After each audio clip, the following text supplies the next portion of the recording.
ಓಂ ಶಾಂತಿ. ಇಂದಿನ ಪರಮಾತ್ಮನ ಮಹಾವಾಕ್ಯ ಮುರಳಿ ದಿನಾಂಕ 15/5/2025. ಬಾಪ್ತಾದ ಮಧುಬನ. ಮಧುರ ಮಕ್ಕಳೇ, ಪರಮಾತ್ಮ ತಂದೆಯ ಸಮಾನ ನಿಮ್ಮ ಸ್ವಭಾವವನ್ನು ಸಹಜ ಸ್ವಭಾವವನ್ನಾಗಿ ಮಾಡಿಕೊಳ್ಳಿ. ನಿಮ್ಮಲ್ಲಿ ಯಾವುದೇ ಪ್ರಕಾರದ ಅಹಂಕಾರ ಇರಬಾರದು. ಜ್ಞಾನಯುಕ್ತ ಬುದ್ಧಿಯುಳ್ಳವರಾಗಬೇಕು. ನಿಮ್ಮಲ್ಲಿ ಅಭಿಮಾನ ಇರಬಾರದು. ಇಂದಿನ ಪ್ರಶ್ನೆಯಾಗಿದೆ, ಸೇವೆಯನ್ನು ಮಾಡುತ್ತಿದ್ದರೂ ಕೂಡ ಕೆಲವು ಮಕ್ಕಳು ಬೇಬಿಗಳಿಗಿಂತ ಬೇಬಿಗಳಾಗಿದ್ದಾರೆ ಹೇಗೆ?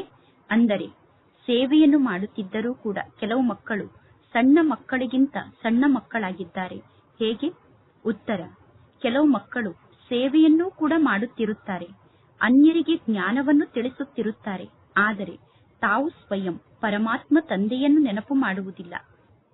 ಯಾರು ಪರಮಾತ್ಮ ತಂದೆಯನ್ನು ನೆನಪು ಮಾಡುವುದಿಲ್ಲವೋ ಅವರು ಸ್ವಯಂ ಹೇಳುತ್ತಾರೆ, ಬಾಬಾ ನಿಮ್ಮ ನೆನಪು ಮರೆತು ಹೋಗುತ್ತದೆ ಎಂದು.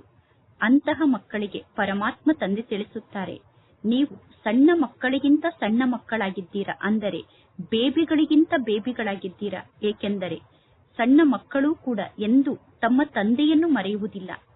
ಯಾವ ಪರಮಾತ್ಮ ತಂದೆ ನಿಮ್ಮನ್ನು ರಾಜಕುಮಾರಿಯರನ್ನಾಗಿ ಮಾಡುತ್ತಾರೋ ನೀವು ಅಂತಹ ಪರಮಾತ್ಮ ತಂದೆಯನ್ನು ಏಕೆ ಮರೆಯುತ್ತೀರಾ? ಒಂದು ವೇಳೆ ನೀವು ಪರಮಾತ್ಮ ತಂದೆಯನ್ನು ಮರೆತು ಬಿಟ್ಟರೆ ತಂದೆಯ ಮೂಲಕ ನಿಮಗೆ ಹೇಗೆ ಆಸ್ತಿ ಸಿಗಲು ಸಾಧ್ಯ? ನೀವು ಕೈಗಳ ಮೂಲಕ ಕೆಲಸವನ್ನು ಮಾಡುತ್ತಿದ್ದರೂ ಕೂಡ ಬುದ್ಧಿಯ ಮೂಲಕ ಒಬ್ಬ ಪರಮಾತ್ಮ ತಂದೆಯನ್ನು ನೆನಪು ಮಾಡಬೇಕು. ಓಂ ಶಾಂತಿ. ಶಿಕ್ಷಣದ ಗುರಿ ಉದ್ದೇಶ ಮಕ್ಕಳ ಸಮ್ಮುಖದಲ್ಲಿ ಇದೆ. ಮಕ್ಕಳಿಗೆ ಇದು ಕೂಡ ಗೊತ್ತಿದೆ. ಪರಮಾತ್ಮ ತಂದೆ ಈ ಬ್ರಹ್ಮ ತಂದೆಯ ಸಾಧಾರಣ ತನುವಿನಲ್ಲಿ ಇದ್ದಾರೆ. ಅದರಲ್ಲೂ ಕೂಡ ಪರಮಾತ್ಮ ತಂದೆ ವೃದ್ಧ ತನುವಿನಲ್ಲಿ ವಿರಾಜಮಾನ ಆಗಿದ್ದಾರೆ. ಬಲೆ ಸತ್ಯುಗದಲ್ಲೂ ಕೂಡ ವೃದ್ಧರಾಗುತ್ತಾರೆ. ಆದರೆ ವೃದ್ಧರಾದಾಗಲೂ ಸತ್ಯುಗದಲ್ಲಿ ಆ ವೃದ್ಧರಿಗೆ ಖುಷಿ ಇರುತ್ತದೆ, ನಾನೀಗ ಈ ಶರೀರವನ್ನು ತ್ಯಾಗ ಮಾಡಿ ಹೋಗಿ ಮಗುವಾಗಿ ಜನ್ಮವನ್ನು ಪಡೆದುಕೊಳ್ಳುತ್ತೇನೆ ಎಂದು. ಅಂದ ಮೇಲೆ ನಿಮಗೆ ಇದು ಕೂಡ ಗೊತ್ತಿದೆ, ಈ ಬ್ರಹ್ಮ ತಂದೆಗೆ ನಾನೀಗ ಶ್ರೀಕೃಷ್ಣ ಆಗುತ್ತೇನೆ ಅನ್ನುವ ಖುಷಿ ಇದೆ. ನಾನು ಶ್ರೀಕೃಷ್ಣ ಆಗುತ್ತೇನೆ ಅನ್ನುವ ಮಾತು ನೆನಪಿಗೆ ಬಂದ ತಕ್ಷಣ ಬ್ರಹ್ಮ ತಂದೆಯ ವರ್ತನೆ ಮಕ್ಕಳ ಸಮಾನ ಆಗಿಬಿಡುತ್ತದೆ. ಬ್ರಹ್ಮ ತಂದೆ ಮಕ್ಕಳಂತೆ ಬಹಳಷ್ಟು ಸರಳ ರೂಪದಲ್ಲಿ ಇರುತ್ತಾರೆ. ಬ್ರಹ್ಮ ತಂದೆಗೆ ಸ್ವಲ್ಪ ಕೂಡ ಅಹಂಕಾರ ಇಲ್ಲ. ಬ್ರಹ್ಮ ತಂದೆಯ ಬುದ್ಧಿಯಲ್ಲಿ ಜ್ಞಾನ ಇದೆ. ಹೇಗೆ ಈ ಬ್ರಹ್ಮ ತಂದೆಯ ಬುದ್ಧಿಯಲ್ಲಿ ಜ್ಞಾನ ಇದೆಯೋ ಅದೇ ರೀತಿ ಮಕ್ಕಳಾದ ನಿಮ್ಮ ಬುದ್ಧಿಯಲ್ಲೂ ಕೂಡ ಜ್ಞಾನ ಇರಬೇಕು. ಪರಮಾತ್ಮ ತಂದೆ ನಮಗೆ ಶಿಕ್ಷಣವನ್ನು ಕಲಿಸುವುದಕ್ಕೋಸ್ಕರ ಬಂದಿದ್ದಾರೆ. ನಾವು ಈ ಶಿಕ್ಷಣವನ್ನು ಕಲಿತು ಈ ರೀತಿ ದೇವತೆಗಳಾಗುತ್ತೇವೆ. ಅಂದ ಮೇಲೆ ಮಕ್ಕಳಿಗೆ ಆಂತರ್ಯದಲ್ಲಿ ಬಹಳಷ್ಟು ಖುಷಿ ಇರಬೇಕು. ನಾನೀಗ ಈ ಶರೀರವನ್ನು ತ್ಯಾಗ ಮಾಡಿ ಹೋಗಿ ಈ ರೀತಿ ದೇವತೆ ಆಗುತ್ತೇನೆ ಅನ್ನುವ ಖುಷಿ ನಿಮಗೆ ಇರಬೇಕು. ನಾವೀಗ ರಾಜಯೋಗವನ್ನು ಕಲಿಯುತ್ತಿದ್ದೇವೆ. ಸಣ್ಣ ಮಕ್ಕಳಿರಬಹುದು, ದೊಡ್ಡವರಿರಬಹುದು, ಈಗ ಎಲ್ಲರೂ ಶರೀರವನ್ನು ತ್ಯಾಗ ಮಾಡುತ್ತಾರೆ. ಎಲ್ಲರಿಗೋಸ್ಕರ ಇದೊಂದೇ ಶಿಕ್ಷಣ ಆಗಿದೆ. ಇಲ್ಲಿ ನೀವು ಹೇಳುತ್ತೀರಾ, ನಾವೀಗ ರಾಜಯೋಗವನ್ನು ಕಲಿಯುತ್ತಿದ್ದೇವೆ, ಪುನಃ ನಾವು ಹೋಗಿ ಸತ್ಯುಗದಲ್ಲಿ ರಾಜಕುಮಾರ ಆಗುತ್ತೇವೆ ಎಂದು. ನೀವೀಗ ಹೇಳುತ್ತೀರಾ, ನಾವೀಗ ರಾಜಕುಮಾರಿಯರಾಗುತ್ತೇವೆ ಎಂದು. ನೀವೀಗ ರಾಜಕುಮಾರಿಯರಾಗುವುದಕ್ಕೋಸ್ಕರ ಈ ಶಿಕ್ಷಣವನ್ನು ಕಲಿಯುತ್ತಿದ್ದೀರಾ. ಅಂತಮತಿ ಸೋಗತಿ ಆಗುತ್ತದೆ, ಅಂದರೆ ಅಂತಿಮ ಸಮಯದಲ್ಲಿ ಪರಮಾತ್ಮ ತಂದೆಯ ನೆನಪಿನಲ್ಲಿ ಶರೀರವನ್ನು ತ್ಯಾಗ ಮಾಡಿದರೆ ಶ್ರೇಷ್ಠ ಗತಿ ಪ್ರಾಪ್ತಿಯಾಗುತ್ತದೆ. ನಾನೀಗ ಬಡವನಿಂದ ರಾಜಕುಮಾರ ಆಗುತ್ತೇನೆ ಅನ್ನುವ ಜ್ಞಾನ ನಿಮ್ಮ ಬುದ್ಧಿಯಲ್ಲಿ ಇದೆ. ನಾನೀಗ ಬಡವನಿಂದ ರಾಜಕುಮಾರ ಆಗುತ್ತೇನೆ ಅನ್ನುವ ನಿಶ್ಚಯ ನಿಮ್ಮ ಬುದ್ಧಿಯಲ್ಲಿ ಇದೆ. ಈ ಬಡತನದ ಜಗತ್ತು, ಅಂದರೆ ಭಿಕಾರಿಗಳ ಜಗತ್ತು ಈಗ ಸಮಾಪ್ತಿಯಾಗಲೇಬೇಕು. ಅಂದ ಮೇಲೆ ಈಗ ಮಕ್ಕಳಿಗೆ ಬಹಳಷ್ಟು ಖುಷಿ ಇರಬೇಕು. ಪರಮಾತ್ಮ ತಂದೆ ಮಕ್ಕಳಾದ ನಮ್ಮನ್ನು ತಮ್ಮ ಸಮಾನ ಮಾಡಿಕೊಳ್ಳುತ್ತಿದ್ದಾರೆ. ಪರಮಾತ್ಮ ಶಿವ ತಂದೆ ತಿಳಿಸುತ್ತಾರೆ, ನಾನಂತೂ ರಾಜಕುಮಾರ ಅಥವಾ ರಾಜಕುಮಾರಿ ಆಗುವುದಿಲ್ಲ. ಈ ಬ್ರಹ್ಮ ತಂದೆ ಹೇಳುತ್ತಾರೆ, ನಾನು ರಾಜಕುಮಾರ ಆಗುತ್ತೇನೆ. ನಾನೀಗ ರಾಜಕುಮಾರ ಆಗುವುದಕ್ಕೋಸ್ಕರ ಶಿಕ್ಷಣವನ್ನು ಕಲಿಯುತ್ತಿದ್ದೇನೆ ಎಂದು. ಇದು ರಾಜಯೋಗ ಆಗಿದೆ. ಮಕ್ಕಳಾದ ನೀವು ಕೂಡ ಹೇಳುತ್ತೀರಾ, ನಾವೀಗ ರಾಜಕುಮಾರರು ಅಥವಾ ರಾಜಕುಮಾರಿಯರು ಆಗುತ್ತೇವೆ. ಪರಮಾತ್ಮ ತಂದೆ ತಿಳಿಸುತ್ತಾರೆ, ನೀವು ಸಂಪೂರ್ಣ ಸರಿಯಾದ ಮಾತನ್ನೇ ಹೇಳುತ್ತಿದ್ದೀರಾ. ನಿಮ್ಮ ಬಾಯಲ್ಲಿ ಗುಲಾಬ್ ಜಾಮೂನ್ ಎಂದು. ಇದು ರಾಜಕುಮಾರ ಅಥವಾ ರಾಜಕುಮಾರಿ ಆಗುವಂತಹ ಪರೀಕ್ಷೆಯಾಗಿದೆ. ಈ ಜ್ಞಾನ ಬಹಳ ಸಹಜ ಆಗಿದೆ. ನಾವು ಒಬ್ಬ ಪರಮಾತ್ಮ ತಂದೆಯನ್ನು ನೆನಪು ಮಾಡಬೇಕು. ಮತ್ತು ಭವಿಷ್ಯದ ಆಸ್ತಿಯನ್ನು ನೆನಪು ಮಾಡಬೇಕು. ಪರಮಾತ್ಮ ತಂದೆಯನ್ನು ನೆನಪು ಮಾಡುವ ಮಾತಿನಲ್ಲೇ ಪರಿಶ್ರಮ ಇದೆ. ನೀವು ಪರಮಾತ್ಮ ತಂದೆಯ ನೆನಪಿನಲ್ಲಿ ಸ್ಥಿತ ಆದರೆ ಪುನಃ ಅಂತಮತಿ ಸೋಗತಿ ಆಗುತ್ತದೆ. ಸನ್ಯಾಸಿಗಳು ಒಂದು ಉದಾಹರಣೆಯನ್ನು ನೀಡುತ್ತಾರೆ. ಒಬ್ಬ ಸನ್ಯಾಸಿ ಯಾವುದೋ ಒಬ್ಬ ವ್ಯಕ್ತಿಗೆ ನೀನು ಕೋಣ ಆಗಿದ್ದೀಯಾ ಎಂದು ತಿಳಿದುಕೋ ಎಂದು ಹೇಳಿದರು. ಆ ವ್ಯಕ್ತಿ ತನ್ನನ್ನು ತಾನು ಸತ್ಯವಾಗಿಯೂ ಕೋಣ ಎಂದು ತಿಳಿದುಕೊಳ್ಳಲು ಪ್ರಾರಂಭ ಮಾಡಿದ. ನಂತರ ಕೋಣ ಆಗಿಬಿಟ್ಟ ಎಂದು ಅವರು ಕಥೆಯನ್ನು ಹೇಳುತ್ತಾರೆ. ಆದರೆ ಇದೆಲ್ಲ ತಪ್ಪು ಮಾತಾಗಿದೆ. ಇಲ್ಲಿ ಧಾರ್ಮಿಕ ಮಾತಿದೆ. ಈಗ ಪರಮಾತ್ಮ ತಂದೆ ಮಕ್ಕಳಾದ ನಮಗೆ ತಿಳಿಸುತ್ತಿದ್ದಾರೆ. ತಂದೆ ತಿಳಿಸುತ್ತಾರೆ, ಈ ಜ್ಞಾನ ಅಂತೂ ಬಹಳ ಸಹಜ ಆಗಿದೆ. ಆದರೆ ಪರಮಾತ್ಮ ತಂದೆಯ ನೆನಪಿನಲ್ಲೇ ಪರಿಶ್ರಮ ಇದೆ. ಪರಮಾತ್ಮ ತಂದೆ ಬಾರಿ ಬಾರಿಗೂ ಮಕ್ಕಳಿಗೆ ಹೇಳುತ್ತಾರೆ, ನೀವು ಬೇಬಿಗಳಾಗಿದ್ದೀರಾ, ಅಂದರೆ ನೀವು ಸಣ್ಣ ಮಕ್ಕಳಾಗಿದ್ದೀರಾ ಎಂದು. ಮಕ್ಕಳು ತಂದೆಗೆ ಕಂಪ್ಲೇಂಟ್ ಅನ್ನು ಮಾಡುತ್ತಾರೆ. ಬಾಬಾ, ನಾನು ಬೇಬಿ ಅಲ್ಲ, ನಾನು ಹೇಗೆ ಬೇಬಿ ಆಗಲು ಸಾಧ್ಯ, ನಾನು ಹೇಗೆ ಸಣ್ಣ ಮಗು ಆಗಲು ಸಾಧ್ಯ ಎಂದು ಮಕ್ಕಳು ತಂದೆಗೆ ಕಂಪ್ಲೇಂಟ್ ಅನ್ನು ಮಾಡುತ್ತೀರಾ. ಪರಮಾತ್ಮ ತಂದೆ ತಿಳಿಸುತ್ತಾರೆ, ಹೌದು, ನೀವು ಬೇಬಿಗಳಾಗಿದ್ದೀರಾ, ಅಂದರೆ ಸಣ್ಣ ಮಕ್ಕಳಾಗಿದ್ದೀರಾ. ಬಲೆ, ಈ ಜ್ಞಾನ ಅಂತೂ ಬಹಳ ಚೆನ್ನಾಗಿದೆ. ಪ್ರದರ್ಶನದಲ್ಲಿ ನೀವು ಬಹಳ ಚೆನ್ನಾಗಿ ಸೇವೆಯನ್ನು ಮಾಡುತ್ತೀರಾ. ಪ್ರದರ್ಶನದಲ್ಲಿ ಹಗಲು ರಾತ್ರಿ ಸೇವೆಯಲ್ಲಿ ತೊಡಗಿ ಬಿಡುತ್ತೀರಾ. ಆದರೂ ಕೂಡ ನಿಮಗೆ ಸಣ್ಣ ಮಕ್ಕಳು ಅಂದರೆ ಬೇಬಿಗಳು ಎಂದು ಕರೆಯಲಾಗುತ್ತದೆ. ಪರಮಾತ್ಮ ತಂದೆ ತಿಳಿಸುತ್ತಾರೆ, ಈ ಬ್ರಹ್ಮ ತಂದೆ ಕೂಡ ಸಣ್ಣ ಮಗು ಅಂದರೆ ಬೇಬಿ ಆಗಿದ್ದಾರೆ. ಈ ಬ್ರಹ್ಮ ತಂದೆ ತಿಳಿಸುತ್ತಾರೆ, ಮಕ್ಕಳಾದ ನೀವೆಲ್ಲರೂ ನನಗಿಂತ ದೊಡ್ಡವರಾಗಿದ್ದೀರಾ. ನಾನು ಸಣ್ಣ ಮಗು ಆದರೆ ನೀವು ದೊಡ್ಡವರಾಗಿದ್ದೀರಾ ಎಂದು. ಏಕೆಂದರೆ ಈ ಬ್ರಹ್ಮ ತಂದೆಯ ತಲೆ ಮೇಲೆ ಬಹಳಷ್ಟು ಜವಾಬ್ದಾರಿಯ ಹೊರೆ ಇದೆ. ಬ್ರಹ್ಮ ತಂದೆಯ ಬುದ್ಧಿಯಲ್ಲಿ ಅನೇಕ ಮಾತಿನ ಚಿಂತೆ ಇದೆ.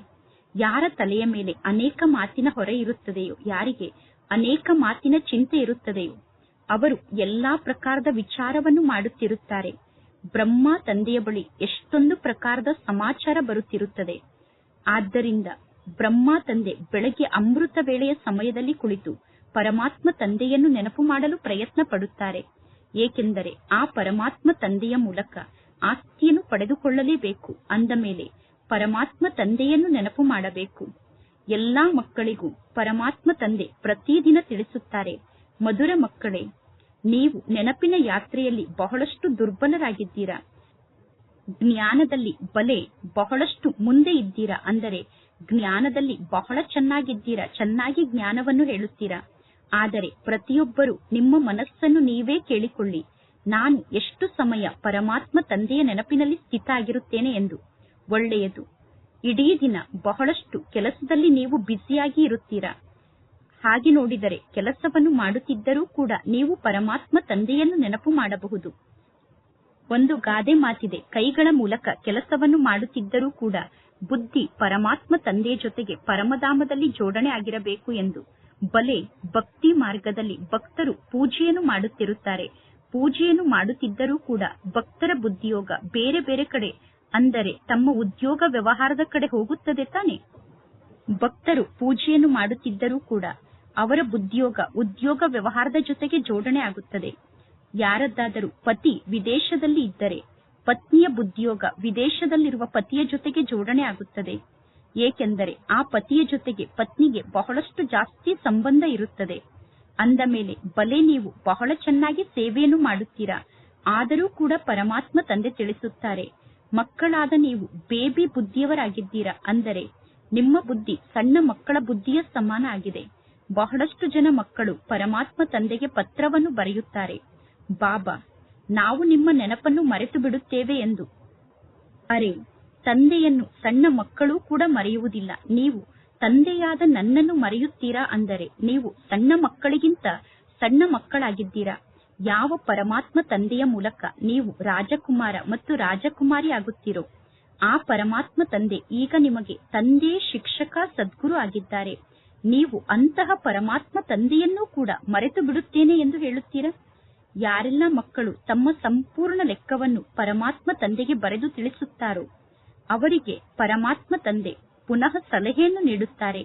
ಮಕ್ಕಳಾದ ನೀವು ಪರಮಾತ್ಮ ತಂದೆಗೆ ತಿಳಿಸಬೇಕು, ಬಾಬಾ, ನಾನು ನಿಮ್ಮನ್ನು ಹೇಗೆ ನೆನಪು ಮಾಡುತ್ತೇನೆ ಮತ್ತು ಯಾವಾಗ ನೆನಪು ಮಾಡುತ್ತೇನೆ ಎಂದು. ನಾನು ಎಷ್ಟು ಸಮಯ ತಂದೆಯನ್ನು ನೆನಪು ಮಾಡುತ್ತಿದ್ದೇನೆ ಎಂದು ತಂದೆಗೆ ಪತ್ರವನ್ನು ಬರೆದು ಕೊಟ್ಟಾಗ ಪುನಃ ಮಕ್ಕಳಿಗೆ ತಂದೆ ಸಲಹೆಯನ್ನು ಕೊಡುತ್ತಾರೆ.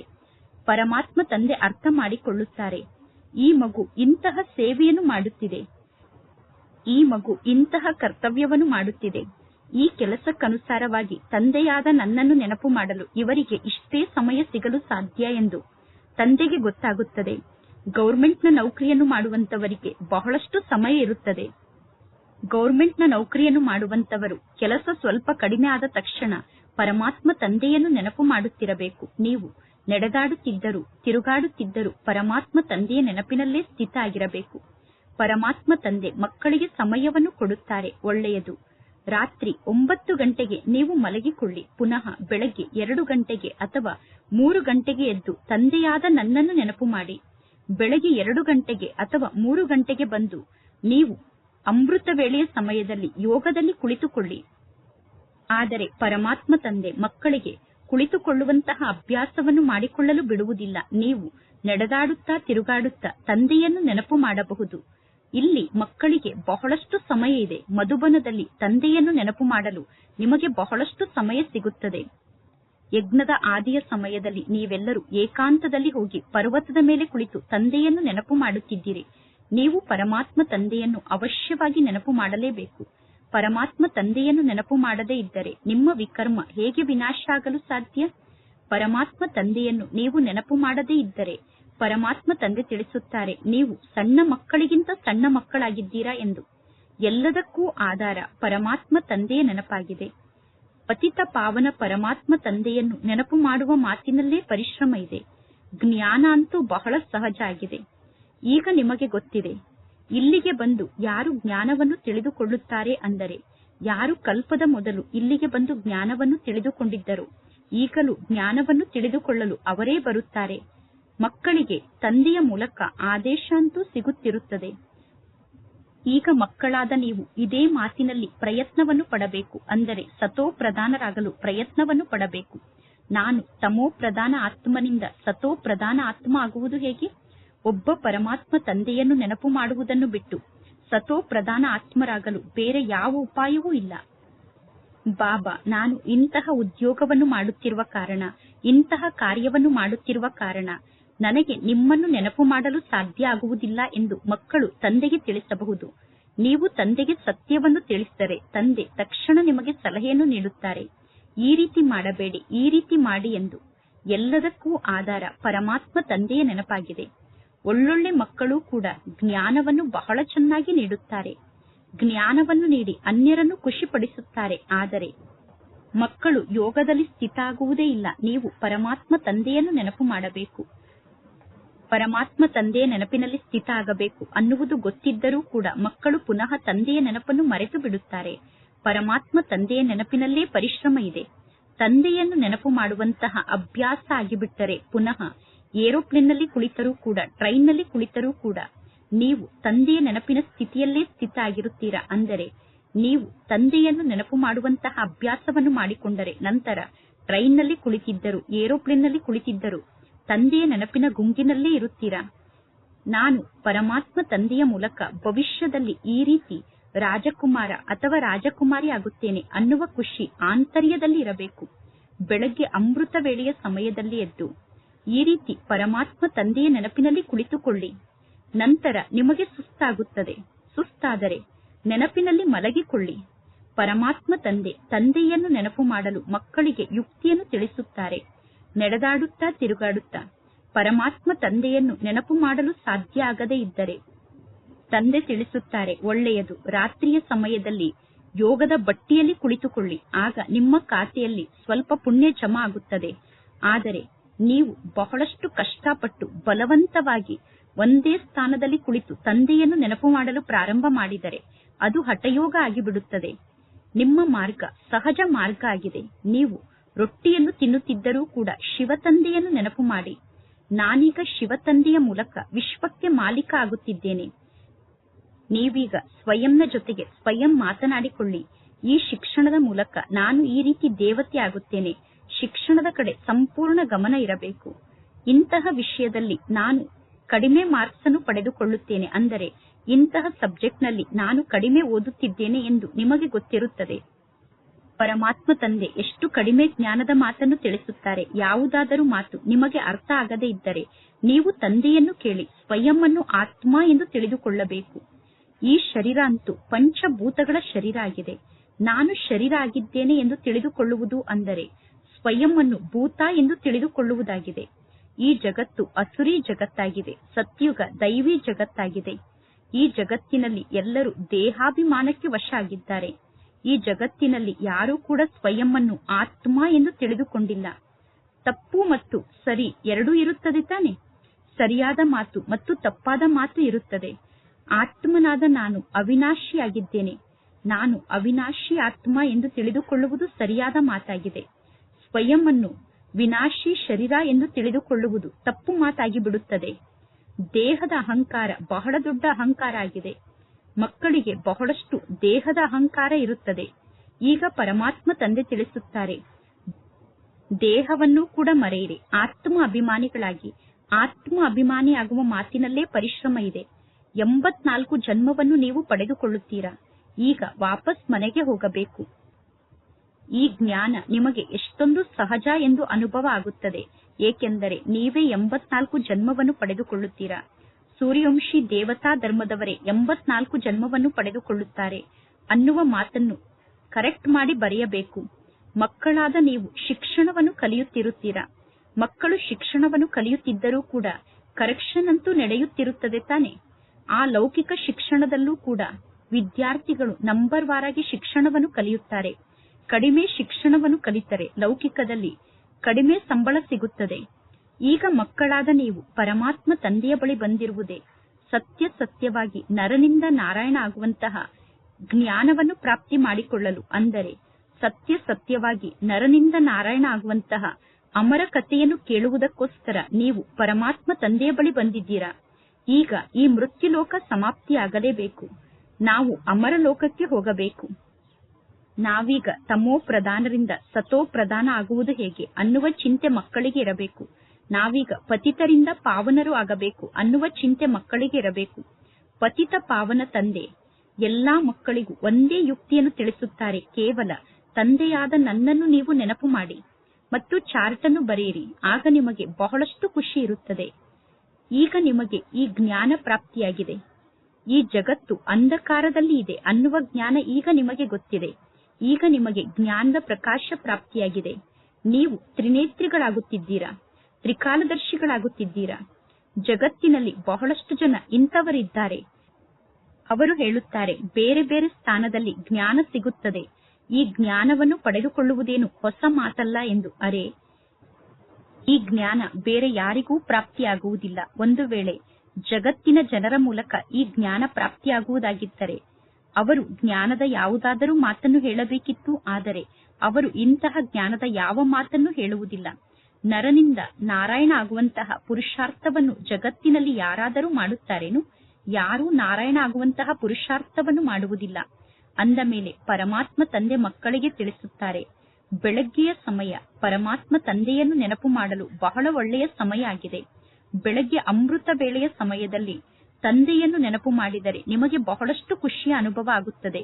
ಅಮೃತ ವೇಳೆಯ ಸಮಯದಲ್ಲಿ ತಂದೆಯ ನೆನಪಿನಲ್ಲಿ ಸ್ಥಿತ ಆದರೆ ವಾತಾವರಣವೇ ಶಾಂತ ಆಗಿಬಿಡುತ್ತದೆ. ಅಮೃತ ವೇಳೆಯ ಸಮಯದಲ್ಲಿ ವಾಯುಮಂಡಲ ಬಹಳ ಚೆನ್ನಾಗಿರುತ್ತದೆ. ಎಲ್ಲಾ ವಾತಾವರಣಕ್ಕಿಂತ ಬಹಳ ಕೆಟ್ಟ ವಾತಾವರಣ ಅಂದರೆ ರಾತ್ರಿ 10 ಗಂಟೆಯಿಂದ 12 ಗಂಟೆಯವರೆಗಿನ ವಾತಾವರಣ. ರಾತ್ರಿ 10 ಗಂಟೆಯಿಂದ 12 ಗಂಟೆಯವರೆಗೆ ವಾತಾವರಣ ಬಹಳಷ್ಟು ಕೆಟ್ಟು ಹೋಗಿರುತ್ತದೆ. ಆದ್ದರಿಂದ ಬೆಳಗ್ಗೆ ಅಮೃತ ವೇಳೆಯ ಸಮಯ ಪರಮಾತ್ಮ ತಂದೆಯನ್ನು ನೆನಪು ಮಾಡಲು ಬಹಳ ಒಳ್ಳೆಯ ಸಮಯ ಆಗಿದೆ. ರಾತ್ರಿ ನೀವು ಬೇಗ ಮಲಗಿಬಿಡಿ. ಪುನಃ ಬೆಳಗ್ಗೆ 2 ಗಂಟೆ ಅಥವಾ 3 ಗಂಟೆಗೆ ಎದ್ದು ಬಿಡಿ. ಆರಾಮಾಗಿ ತಂದೆಯ ನೆನಪಿನಲ್ಲಿ ಕುಳಿತುಕೊಳ್ಳಿ. ಪರಮಾತ್ಮ ತಂದೆಯ ಜೊತೆಗೆ ಮಾತನಾಡಿ. ಪ್ರಪಂಚದ ಇತಿಹಾಸ ಮತ್ತು ಭೂಗೋಳವನ್ನು ನೆನಪು ಮಾಡಿ. ಶಿವ ತಂದೆ ತಿಳಿಸುತ್ತಾರೆ, ನನ್ನಲ್ಲಿ ಜ್ಞಾನ ಇದೆ. ರಚಯಿತ ಮತ್ತು ರಚನೆಯ ಜ್ಞಾನ ನನ್ನ ಬಳಿ ಇದೆ. ನಾನು ನಿಮಗೆ ಟೀಚರ್ ಆಗಿ ಶಿಕ್ಷಣವನ್ನು ಕಲಿಸುತ್ತೇನೆ. ಆತ್ಮರಾದ ನೀವು ಪರಮಾತ್ಮ ತಂದೆಯನ್ನು ನೆನಪು ಮಾಡುತ್ತಿರುತ್ತೀರಾ. ಭಾರತದ ಪ್ರಾಚೀನ ಯೋಗ ಬಹಳಷ್ಟು ಪ್ರಸಿದ್ಧ ಆಗಿದೆ. ಯಾರ ಜೊತೆಗೆ ಯೋಗ ಜೋಡಣೆ ಆಗಬೇಕು ಅನ್ನುವುದನ್ನು ಕೂಡ ಬರೆಯಬೇಕು. ಆತ್ಮ ಪರಮಾತ್ಮ ತಂದೆಯ ಜೊತೆಗೆ ಯೋಗವನ್ನು ಜೋಡಣೆ ಮಾಡಬೇಕು. ಅಂದರೆ ತಂದೆಯನ್ನು ನೆನಪು ಮಾಡಬೇಕು. ಈಗ ಮಕ್ಕಳಿಗೆ ಗೊತ್ತಿದೆ, ನಾವು ಆಲ್ರೌಂಡರ್ ಆಗಿದ್ದೇವೆ. ನಾವೇ ಸಂಪೂರ್ಣ 84 ಜನ್ಮವನ್ನು ಪಡೆದುಕೊಳ್ಳುತ್ತೇವೆ. ಈ ಬ್ರಾಹ್ಮಣ ಕುಲದಲ್ಲಿ ನಾವೇ ಬರುತ್ತೇವೆ, ನಾವೇ ಬ್ರಾಹ್ಮಣರಾಗಿದ್ದೇವೆ. ಈಗ ಪುನಃ ನಾವೇ ದೇವತೆಗಳಾಗುತ್ತೇವೆ. ಈ ಸರಸ್ವತಿ ಬ್ರಹ್ಮ ತಂದೆಗೆ ಮಗಳಾಗಿದ್ದಾರೆ. ಸರಸ್ವತಿ ಬ್ರಹ್ಮನ ಮಗಳಾಗಿದ್ದಾರೆ. ಈ ಬ್ರಹ್ಮ ತಂದೆ ವೃದ್ಧ ಆಗಿದ್ದಾರೆ. ಆದರೂ ಕೂಡ ಬ್ರಹ್ಮ ತಂದೆಗೆ ಖುಷಿ ಇದೆ, ನಾನೀಗ ಈ ಶರೀರವನ್ನು ತ್ಯಾಗ ಮಾಡಿ ಹೋಗಿ ಪುನಃ ರಾಜನ ಮನೆಯಲ್ಲಿ ಜನ್ಮವನ್ನು ಪಡೆದುಕೊಳ್ಳುತ್ತೇನೆ. ಈಗ ನಾನು ಶಿಕ್ಷಣವನ್ನು ಕಲಿಯುತ್ತಿದ್ದೇನೆ. ಪುನಃ ಸತ್ಯುಗದಲ್ಲಿ ಜನ್ಮವನ್ನು ಪಡೆದುಕೊಂಡಾಗ ನನ್ನ ಬಾಯಲ್ಲಿ ಚಿನ್ನದ ಚಮಚ ಇರುತ್ತದೆ. ಅಂದರೆ ಚಿನ್ನದ ಚಮಚವನ್ನು ಬಾಯಲ್ಲಿ ಇಟ್ಟುಕೊಂಡು ಜನ್ಮವನ್ನು ಪಡೆದುಕೊಳ್ಳುತ್ತೇನೆ. ಅಂದರೆ ಬಹಳಷ್ಟು ಶ್ರೀಮಂತ ಆಗಿ ಜನ್ಮವನ್ನು ಪಡೆದುಕೊಳ್ಳುತ್ತೇನೆ. ಸತ್ಯುಗದಲ್ಲಿ ದೇವತೆ ಆಗುವುದೇ ನಿಮ್ಮೆಲ್ಲರ ಗುರಿ ಉದ್ದೇಶ ಆಗಿದೆ. ಆದರೂ ಕೂಡ ಮಕ್ಕಳಿಗೆ ಏಕೆ ಖುಷಿ ಇರುವುದಿಲ್ಲ? ಬಲೆ ಮನುಷ್ಯರು ಏನನ್ನು ಬೇಕಾದರೂ ಹೇಳುತ್ತಿರಲಿ, ನಿಮ್ಮ ಖುಷಿ ಎಂದೂ ಮಾಯ ಆಗಬಾರದು. ಮನುಷ್ಯರು ಏನನ್ನು ಹೇಳಿದರೂ ಕೂಡ ನಿಮ್ಮ ಖುಷಿ ಮಾಯ ಆಗಬಾರದು. ನೀವು ಪರಮಾತ್ಮ ತಂದೆಯನ್ನು ನೆನಪು ಮಾಡದೇ ಇದ್ದರೆ ನೀವು ಹೇಗೆ ನರನಿಂದ ನಾರಾಯಣ ಆಗಲು ಸಾಧ್ಯ? ಶ್ರೇಷ್ಠರಂತೂ ಆಗಲೇಬೇಕು ತಾನೆ. ಈಗ ನಾವು ಶ್ರೇಷ್ಠ ಆತ್ಮರಾಗಬೇಕು. ಶ್ರೇಷ್ಠ ಆತ್ಮರಾಗುವುದಕ್ಕೋಸ್ಕರ ಈ ರೀತಿ ಪುರುಷಾರ್ಥವನ್ನು ಮಾಡಿ ತೋರಿಸಿ. ನೀವು ಏಕೆ ಗೊಂದಲಕ್ಕೊಳಗಾಗುತ್ತೀರಾ? ನೀವು ಏಕೆ ಬೇಸರಕ್ಕೊಳಗಾಗುತ್ತೀರಾ? ಎಲ್ಲರೂ ಹೇಗೆ ರಾಜರಾಗಲು ಸಾಧ್ಯ ಎಂದು ನೀವು ಏಕೆ ವಿಚಾರವನ್ನು ಮಾಡುತ್ತೀರಾ? ಇಂತಹ ವಿಚಾರ ಬಂದರೆ ನೀವು ಫೇಲ್ ಆದಂತೆ. ಶಾಲೆಯಲ್ಲಿ ವಕೀಲರಾಗುವುದಕ್ಕೋಸ್ಕರ ಶಿಕ್ಷಣವನ್ನು ಕಲಿಯುತ್ತಾರೆ, ಇಂಜಿನಿಯರ್ ಆಗುವುದಕ್ಕೋಸ್ಕರ ಶಿಕ್ಷಣವನ್ನು ಕಲಿಯುತ್ತಾರೆ. ವಕೀಲರಾಗುವಂತಹ ಶಿಕ್ಷಣವನ್ನು ಕಲಿಯುವಂತಹ ವಿದ್ಯಾರ್ಥಿಗಳು ಎಂದಾದರೂ ಎಲ್ಲರೂ ಹೇಗೆ ವಕೀಲರಾಗಲು ಸಾಧ್ಯ ಎಂದು ಕೇಳುತ್ತಾರೇನು? ಇಲ್ಲ. ಓದಿದರೆ ವಕೀಲರಾಗುತ್ತಾರೆ, ಓದದೇ ಇದ್ದರೆ ಫೇಲ್ ಆಗುತ್ತಾರೆ. ಅದೇ ರೀತಿ ಇಲ್ಲೂ ಕೂಡ ಓದದೇ ಇದ್ದರೆ ಫೇಲ್ ಆಗುತ್ತಾರೆ. 16,108 ಮಣಿಗಳ ಸಂಪೂರ್ಣ ಮಾಲೆ ಇದೆ. ಮೊಟ್ಟ ಮೊದಲು ಸತ್ಯುಗದಲ್ಲಿ ಯಾರು ಬರುತ್ತಾರೆ? ಯಾರು ಎಷ್ಟು ಜಾಸ್ತಿ ಪುರುಷಾರ್ಥವನ್ನು ಮಾಡುತ್ತಾರೋ ಅಷ್ಟು ಬೇಗ ಸತ್ಯುಗದಲ್ಲಿ ಬರುತ್ತಾರೆ. ಒಬ್ಬರು ಇನ್ನೊಬ್ಬರಿಗಿಂತ ತೀಕ್ಷ್ಣವಾಗಿ ಪುರುಷಾರ್ಥವನ್ನು ಮಾಡುತ್ತಿರಬೇಕು. ಈಗ ಮಕ್ಕಳ ಬುದ್ಧಿಯಲ್ಲಿ ಈ ಮಾತಿನ ಸ್ಮೃತಿ ಇದೆ, ನಾವೀಗ ಈ ಹಳೆಯ ಶರೀರವನ್ನು ತ್ಯಾಗ ಮಾಡಿ ವಾಪಸ್ ಮನೆಗೆ ಹೋಗಬೇಕು. ಈಗ ಮಕ್ಕಳಿಗೆ ಸದಾ ಈ ಮಾತಿನ ನೆನಪಿರಬೇಕು, ನಾವೀಗ ವಾಪಸ್ ಮನೆಗೆ ಹೋಗಬೇಕು ಎಂದು. ನಾವು ಈ ಹಳೆಯ ಶರೀರವನ್ನು ತ್ಯಾಗ ಮಾಡಿ ವಾಪಸ್ ಮನೆಗೆ ಹೋಗಬೇಕು ಅನ್ನುವ ಮಾತಿನ ನೆನಪಿದ್ದರೆ ನಿಮ್ಮ ಪುರುಷಾರ್ಥ ತೀವ್ರ ಪುರುಷಾರ್ಥ ಆಗಿಬಿಡುತ್ತದೆ. ಈಗ ಮಕ್ಕಳ ಬುದ್ಧಿಯಲ್ಲಿ ಸದಾ ಈ ಮಾತಿನ ಸ್ಮೃತಿ ಇರಬೇಕು, ಸರ್ವರ ಸದ್ಗತಿದಾತ ಒಬ್ಬ ಪರಮಾತ್ಮ ತಂದೆಯಾಗಿದ್ದಾರೆ ಎಂದು. ಇಂದು ಜಗತ್ತಿನಲ್ಲಿ ಇಷ್ಟೊಂದು ಕೋಟ್ಯಾಂತರ ಜನ ಮನುಷ್ಯರಿದ್ದಾರೆ. ಸತ್ಯುಗದಲ್ಲಿ ದೇವತೆಗಳಾದ ನೀವು ಕೇವಲ 9 ಲಕ್ಷ ಜನ ಇರುತ್ತೀರಾ. ಅದು ಕೂಡ ಸಂಪೂರ್ಣ 9 ಲಕ್ಷ ಎಂದು ಹೇಳಲು ಸಾಧ್ಯ ಇಲ್ಲ, ಸರಾಸರಿ 9 ಲಕ್ಷ ಎಂದು ಹೇಳಬಹುದು. ಸತ್ಯುಗದಲ್ಲಿ ಇನ್ನು ಎಷ್ಟು ಜನ ಇರಲು ಸಾಧ್ಯ? ರಾಜಧಾನಿಯಲ್ಲಿ ಎಲ್ಲಾ ಪ್ರಕಾರದ ವ್ಯಕ್ತಿಗಳೂ ಕೂಡ ಬೇಕು ತಾನೆ. ಈಗ ಇಲ್ಲೂ ಕೂಡ ರಾಜಧಾನಿ ಸ್ಥಾಪನೆ ಆಗುತ್ತಾ ಇದೆ.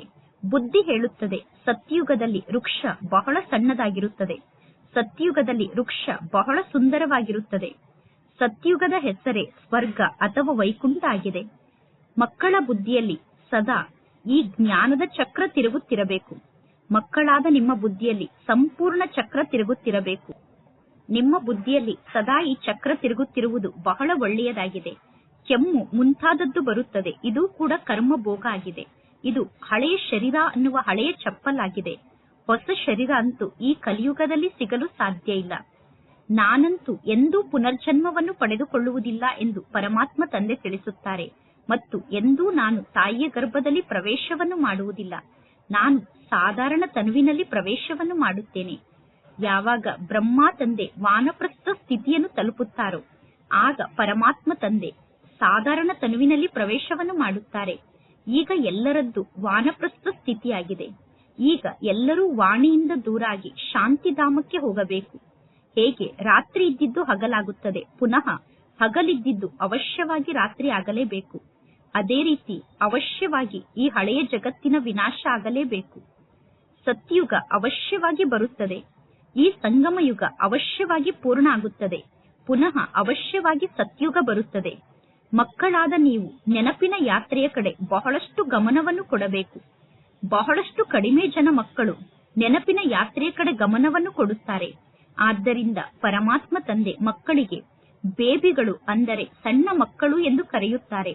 ಮಕ್ಕಳು ಸಣ್ಣ ಮಕ್ಕಳಂತೆ ವ್ಯವಹಾರವನ್ನು ಮಾಡುತ್ತಾರೆ. ಅಂದರೆ ಮಕ್ಕಳಲ್ಲಿರುವಂತಹ ಗುಣವನ್ನು ಮಕ್ಕಳಾದ ನೀವು ತೋರಿಸುತ್ತೀರಾ. ಅಂದರೆ ಸಣ್ಣ ಮಕ್ಕಳಂತೆ ವ್ಯವಹಾರವನ್ನು ಮಾಡಿ ತೋರಿಸುತ್ತೀರಾ. ಮಕ್ಕಳಾದ ನೀವು ಹೇಳುತ್ತೀರಾ, ಬಾಬಾ, ನಾನು ನಿಮ್ಮನ್ನು ನೆನಪು ಮಾಡಲು ಸಾಧ್ಯ ಇಲ್ಲ ಎಂದು. ತಂದೆಯನ್ನು ನೆನಪು ಮಾಡಲು ನನಗೆ ಆಗುತ್ತಿಲ್ಲ ಎಂದು ನೀವು ಹೇಳಿದರೆ ಪರಮಾತ್ಮ ತಂದೆ ತಿಳಿಸುತ್ತಾರೆ, ನೀವು ಸಣ್ಣ ಮಗು ಆಗಿದ್ದೀರಾ. ಅಂದರೆ ಬೇಬಿಗಳಾಗಿದ್ದೀರಾ. ನೀವು ಸಣ್ಣ ಬೇಬಿಗಳಾಗಿದ್ದೀರಾ, ಸಣ್ಣ ಮಕ್ಕಳಾಗಿದ್ದೀರಾ. ಪರಮಾತ್ಮ ತಂದೆಯನ್ನು ನೀವು ಮರೆತು ಬಿಡುತ್ತೀರಾ. ಏಕೆ ನೀವು ತಂದೆಯನ್ನು ಮರೆಯುತ್ತೀರಾ? ಮಧುರಾತಿ ಮಧುರ ತಂದೆ, ಮಧುರಾತಿ ಮಧುರ ಶಿಕ್ಷಕ, ಮಧುರಾತಿ ಮಧುರ ಗುರು. ಅಂದರೆ ಅರ್ಧ ಕಲ್ಪದ ಅತೀ ಪ್ರೀತಿಯ ಪರಮಾತ್ಮ ತಂದೆಯನ್ನು ನೀವು ಏಕೆ ಮರೆಯುತ್ತೀರಾ? ಅರ್ಧ ಕಲ್ಪದಿಂದ ದುಃಖದ ಸಮಯದಲ್ಲಿ ನೀವು ಪರಮಾತ್ಮ ತಂದೆಯನ್ನು ನೆನಪು ಮಾಡುತ್ತಾ ಬಂದಿದ್ದೀರಾ. ಹೇ ಭಗವಂತ ಎಂದು ಕರೆದು ಅರ್ಧ ಕಲ್ಪದಿಂದ ನೆನಪು ಮಾಡಿದ್ದೀರಾ. ಆತ್ಮ ಶರೀರದ ಮೂಲಕವೇ ಹೇ ಭಗವಂತ ಎಂದು ಕರೆಯುತ್ತದೆ. ಈಗ ನಾನು ಬಂದಿದ್ದೇನೆ ಅಂದ ಮೇಲೆ ನೀವು ನನ್ನನ್ನು ಚೆನ್ನಾಗಿ ನೆನಪು ಮಾಡಿ ಅನೇಕರಿಗೆ ಮಾರ್ಗವನ್ನು ತೋರಿಸಿ. ಮುಂದೆ ಹೋದಂತೆ ಮಕ್ಕಳಾದ ನಿಮ್ಮ ಸಂಖ್ಯೆ ಇನ್ನೂ ಬಹಳಷ್ಟು ವೃದ್ಧಿಯಾಗುತ್ತಾ ಹೋಗುತ್ತದೆ. ಧರ್ಮದ ವೃದ್ಧಿ ಆಗುತ್ತದೆ ತಾನೆ. ಅರವಿಂದ್ ಘೋಷ್ ಅವರ ಉದಾಹರಣೆಯನ್ನು ತಂದೆ ತಿಳಿಸುತ್ತಾರೆ. ಇಂದು ವರ್ತಮಾನ ಸಮಯದಲ್ಲಿ ಅರವಿಂದ್ ಘೋಷ್ ಅವರ ಸೆಂಟರ್ಗಳು ಎಷ್ಟೊಂದು ಜಾಸ್ತಿಯಾಗಿದೆ. ಈಗ ನಿಮಗೆ ಗೊತ್ತಿದೆ, ಅದೆಲ್ಲ ಭಕ್ತಿ ಮಾರ್ಗ ಆಗಿದೆ. ಈಗ ನಿಮಗೆ ಜ್ಞಾನ ಪ್ರಾಪ್ತಿಯಾಗುತ್ತಿದೆ. ಪುರುಷೋತ್ತಮರಾಗುವುದಕ್ಕೋಸ್ಕರ ಈ ಜ್ಞಾನ ನಿಮಗೆ ಸಿಕ್ಕಿದೆ. ನೀವೀಗ ಮನುಷ್ಯರಿಂದ ದೇವತೆಗಳಾಗುತ್ತೀರಾ. ಪರಮಾತ್ಮ ತಂದೆ ಬಂದು ನಿಮ್ಮ ಕೊಳಕಾದ ಬಟ್ಟೆಯನ್ನು ಸ್ವಚ್ಛಗೊಳಿಸುತ್ತಾರೆ. ಪರಮಾತ್ಮ ತಂದೆ ಕೊಳಕಾದ ಬಟ್ಟೆಯನ್ನು ಸ್ವಚ್ಛಗೊಳಿಸಿದರು ಎಂದು ಪರಮಾತ್ಮ ತಂದೆಗೆ ಮಹಿಮೆಯನ್ನು ಮಾಡಲಾಗುತ್ತದೆ. ಮುಖ್ಯ ಅಂದರೆ ಪರಮಾತ್ಮ ತಂದೆಯ ನೆನಪಾಗಿದೆ. ಜ್ಞಾನ ಅಂತೂ ಬಹಳ ಸಹಜ ಆಗಿದೆ. ಮುರುಳಿಯನ್ನು ಓದಿ ಅನ್ಯರಿಗೆ ಹೇಳುವುದು ಬಹಳ ಸಹಜ ಆಗಿದೆ. ನೀವು ಪರಮಾತ್ಮ ತಂದೆಯನ್ನು ನೆನಪು ಮಾಡುತ್ತಾ ಇರಿ. ತಂದೆಯನ್ನು ನೆನಪು ಮಾಡುತ್ತಾ ಆತ್ಮ ಪವಿತ್ರ ಆಗುತ್ತದೆ. ಪರಮಾತ್ಮ ತಂದೆಯನ್ನು ನೆನಪು ಮಾಡುತ್ತಾ ಹೋದಂತೆ ಆತ್ಮ ಅನ್ನುವ ದೀಪದಲ್ಲಿ ಪೆಟ್ರೋಲ್ ತುಂಬುತ್ತಾ ಹೋಗುತ್ತದೆ. ನಂತರ ಸೇವೆಗೋಸ್ಕರ ಬೇರೆ ಬೇರೆ ಕಡೆ ಓಡೋಡಿ ಹೋಗಬೇಕು. ಇದಕ್ಕೆ ಶಿವತಂದೆಯ ಮೆರವಣಿಗೆ ಎಂದು ಕರೆಯಬಹುದು. ಶಿವತಂದೆಗೆ ನೀವು ಮಕ್ಕಳಾಗಿದ್ದೀರಾ ಎಂದು ಕರೆಯಬಹುದು. ಪರಮಾತ್ಮ ತಂದೆ ತಿಳಿಸುತ್ತಾರೆ, ನಾನೀಗ ಬಂದಿದ್ದೇನೆ ನಿಮ್ಮನ್ನು ಕಾಮಚಿತೆಯಿಂದ ಕೆಳಗಡೆ ಇಳಿಸಿ ಯೋಗದ ಚಿತೆಯ ಮೇಲೆ ನಾನು ಕೂರಿಸುತ್ತೇನೆ. ಯೋಗದ ಮೂಲಕ ನಿಮಗೆ ಆರೋಗ್ಯ ಪ್ರಾಪ್ತಿಯಾಗುತ್ತದೆ. ಜ್ಞಾನದ ಮೂಲಕ ನಿಮಗೆ ಸಂಪತ್ತು ಪ್ರಾಪ್ತಿಯಾಗುತ್ತದೆ. ಒಳ್ಳೆಯದು. ಮಧುರಾತಿ ಮಧುರ ಅಗಲಿ ಹೋಗಿ ಮರಳಿ ಸಿಕ್ಕಿರುವ ಮಕ್ಕಳ ಪ್ರತಿ ಮಾತ್ಪಿತಾ ಬಾಪ್ತಾದರವರ ನೆನಪು, ಪ್ರೀತಿ ಹಾಗೂ ಸುಪ್ರಭಾತ. ಆತ್ಮಿಕ ಮಕ್ಕಳಿಗೆ ಆತ್ಮಿಕ ತಂದೆಯ ನಮಸ್ತೆ. ಆತ್ಮಿಕ ತಂದೆಗೆ ಆತ್ಮಿಕ ಮಕ್ಕಳ ನೆನಪು, ಪ್ರೀತಿ ಹಾಗೂ ನಮಸ್ತೆ ನಮಸ್ತೆ ನಮಸ್ತೆ. ಧಾರಣೆಗೋಸ್ಕರ ಮುಖ್ಯ ಸಾರ. ಫಸ್ಟ್ ಪಾಯಿಂಟ್, ಗುರಿ ಉದ್ದೇಶವನ್ನು ಸಮ್ಮುಖದಲ್ಲಿಟ್ಟುಕೊಂಡು ಖುಷಿಯಲ್ಲಿ ಇರಬೇಕು. ಎಂದೂ ಕೂಡ ಬೇಸರಕ್ಕೊಳಗಾಗಬಾರದು. ಎಲ್ಲರೂ ಹೇಗೆ ರಾಜರಾಗಲು ಸಾಧ್ಯ ಅನ್ನುವ ವಿಚಾರ ನಿಮಗೆ ಬರಬಾರದು. ಪುರುಷಾರ್ಥವನ್ನು ಮಾಡಿ ಶ್ರೇಷ್ಠ ಪದವಿಯನ್ನು ಪಡೆದುಕೊಳ್ಳಬೇಕು. ಸೆಕೆಂಡ್ ಪಾಯಿಂಟ್, ಅತೀ ಪ್ರೀತಿಯ ಪರಮಾತ್ಮ ತಂದೆಯನ್ನು ಬಹಳಷ್ಟು ಪ್ರೀತಿಯಿಂದ ನೆನಪು ಮಾಡಬೇಕು. ಪರಮಾತ್ಮ ತಂದೆಯನ್ನು ನೆನಪು ಮಾಡುವ ಮಾತಿನಲ್ಲಿ ಸಣ್ಣ ಮಕ್ಕಳು ಅಂದರೆ ಬೇಬಿಗಳಾಗಬಾರದು. ಪರಮಾತ್ಮ ತಂದೆಯನ್ನು ನೆನಪು ಮಾಡುವುದಕ್ಕೋಸ್ಕರ ಬೆಳಗ್ಗೆ ಅಮೃತ ವೇಳೆಯ ಸಮಯ ಬಹಳ ಒಳ್ಳೆಯ ಸಮಯ ಆಗಿದೆ. ಅಮೃತ ವೇಳೆಯ ಸಮಯದಲ್ಲಿ ಆರಾಮಾಗಿ ಶಾಂತಿಯಲ್ಲಿ ಕುಳಿತು ತಂದೆಯನ್ನು ನೆನಪು ಮಾಡಿ. ಇಂದಿನ ವರದಾನ ಆಗಿದೆ, ಯಜ್ಞ ಸೇವೆಯ ಮೂಲಕ ಸರ್ವ ಪ್ರಾಪ್ತಿಯ ಪ್ರಸಾದವನ್ನು ಪ್ರಾಪ್ತಿ ಮಾಡಿಕೊಳ್ಳುವಂತಹ ಆಲ್ರೌಂಡ್ ಸೇವಾದಾರಿಗಳಾಗಿ. ಸಂಗಮ ಯುಗದಲ್ಲಿ ಆಲ್ರೌಂಡ್ ಸೇವೆಯ ಅವಕಾಶ ಸಿಗುವುದು ಕೂಡ ಈ ನಾಟಕದಲ್ಲಿ ಒಂದು ಲಿಫ್ಟ್ ಆಗಿದೆ. ಯಾರು ಪ್ರೀತಿಯಿಂದ ಯಜ್ಞದಲ್ಲಿ ಆಲ್ರೌಂಡ್ ಸೇವೆಯನ್ನು ಮಾಡುತ್ತಾರೋ ಅವರಿಗೆ ಸರ್ವ ಪ್ರಾಪ್ತಿ ಎನ್ನುವ ಪ್ರಸಾದ ಸ್ವತಃ ಪ್ರಾಪ್ತಿಯಾಗುತ್ತದೆ ಮತ್ತು ಅವರು ನಿರ್ವಿಘ್ನರಾಗಿ ಇರುತ್ತಾರೆ. ಒಮ್ಮೆ ಸೇವೆಯನ್ನು ಮಾಡಿದರೆ 1000 ಬಾರಿ ಆ ಸೇವೆಗೆ ಫಲಪ್ರಾಪ್ತಿಯಾದಂತೆ. ಅಂದ ಮೇಲೆ ಸದಾ ಸ್ಥೂಲ ಮತ್ತು ಸೂಕ್ಷ್ಮ ರೂಪದ ಸೇವೆಯಲ್ಲಿ ತೊಡಗಿರಬೇಕು. ಸ್ಥೂಲ ರೂಪದಲ್ಲಿ, ಸೂಕ್ಷ್ಮ ರೂಪದಲ್ಲಿ ಸದಾ ಸೇವೆಯನ್ನು ಮಾಡುತ್ತಿರಬೇಕು. ಯಾವುದಾದರೂ ಆತ್ಮವನ್ನು ಸಂತುಷ್ಟಪಡಿಸುವುದು ಕೂಡ ಬಹಳ ದೊಡ್ಡ ಸೇವೆಯಾಗಿದೆ. ಅತಿಥಿಗಳ ಸತ್ಕಾರವನ್ನು ಮಾಡುವುದು ಅಂದರೆ ಅತಿಥಿಗಳನ್ನು ಚೆನ್ನಾಗಿ ನೋಡಿಕೊಳ್ಳುವುದು, ಇದು ಬಹಳ ದೊಡ್ಡ ಭಾಗ್ಯ ಆಗಿದೆ. ಇಂದಿನ ಸ್ಲೋಗನ್ ಆಗಿದೆ, ಸ್ವಮಾನದಲ್ಲಿ ಸ್ಥಿತ ಆಗಿರಿ, ಆಗ ಅನೇಕ ಪ್ರಕಾರದ ಅಭಿಮಾನ ಸ್ವತಃ ಸಮಾಪ್ತಿಯಾಗುತ್ತದೆ. ಇಂದಿನ ಅವ್ಯಕ್ತ ಸೂಚನೆಯಾಗಿದೆ, ಆತ್ಮಿಕ ರಾಯಲ್ಟಿ ಮತ್ತು ಪವಿತ್ರತೆಯ ವ್ಯಕ್ತಿತ್ವವನ್ನು ಧಾರಣೆ ಮಾಡಿಕೊಳ್ಳಿ. ಹೇಗೆ ಜಗತ್ತಿನಲ್ಲಿರುವ ರಾಯಲ್ ಆತ್ಮರು ಎಂದೂ ಕೂಡ ಸಣ್ಣ ಸಣ್ಣ ಮಾತಿನಲ್ಲಿ, ಸಣ್ಣ ಸಣ್ಣ ವಸ್ತುಗಳಲ್ಲಿ ತಮ್ಮ ಬುದ್ಧಿಯನ್ನು ಜಾಸ್ತಿ ಉಪಯೋಗ ಮಾಡುವುದಿಲ್ಲ. ಸಣ್ಣ ಸಣ್ಣ ಮಾತಿಗೋಸ್ಕರ, ಸಣ್ಣ ಸಣ್ಣ ವಸ್ತುಗಳಿಗೋಸ್ಕರ ರಾಯಲ್ ವ್ಯಕ್ತಿಗಳು ಜಾಸ್ತಿ ಸಮಯವನ್ನು ನೀಡುವುದಿಲ್ಲ. ಅವರು ಸಣ್ಣ ಮಾತನ್ನು ನೋಡಿದರೂ ನೋಡದಂತೆ ಇರುತ್ತಾರೆ, ಸಣ್ಣ ಮಾತನ್ನು ಕೇಳಿದರೂ ಕೇಳದಂತೆ ಇರುತ್ತಾರೆ. ಅದೇ ರೀತಿ ಆತ್ಮಿಕ ರಾಯಲ್ ಆತ್ಮರಾದಂತಹ ನೀವು ಎಂದೂ ಕೂಡ ಸಣ್ಣ ಸಣ್ಣ ಮಾತಿನಲ್ಲಿ ಜಾಸ್ತಿ ಸಮಯವನ್ನು ಕಳೆಯಬೇಡಿ ಮತ್ತು ಸಣ್ಣ ಸಣ್ಣ ಮಾತನ್ನು ನೋಡಿದರೂ ನೋಡದಂತೆ ಇರಿ. ಆತ್ಮಿಕ ರಾಯಲ್ ಆತ್ಮರು ಯಾವ ಮಾತು ರಾಯಲ್ ಅಲ್ಲವೋ ಆ ಮಾತಿಗೋಸ್ಕರ ತಮ್ಮ ಬುದ್ಧಿಯನ್ನು ಉಪಯೋಗ ಮಾಡುವುದಿಲ್ಲ ಮತ್ತು ತಮ್ಮ ಸಮಯವನ್ನು ಉಪಯೋಗ ಮಾಡುವುದಿಲ್ಲ. ಆತ್ಮಿಕ ರಾಯಲ್ ಆತ್ಮರು ತಮ್ಮ ಮುಖದಿಂದ ಎಂದೂ ಕೂಡ ವ್ಯರ್ಥ ಮಾತನ್ನು ಮಾತನಾಡುವುದಿಲ್ಲ. ಆತ್ಮಿಕ ರಾಯಲ್ ಆತ್ಮರ ಬಾಯಿಂದ ಎಂದೂ ಕೂಡ ಸಾಧಾರಣ ಮಾತು ಬರಲು ಸಾಧ್ಯ ಇಲ್ಲ. ಒಳ್ಳೆಯದು. ಓಂ ಶಾಂತಿ.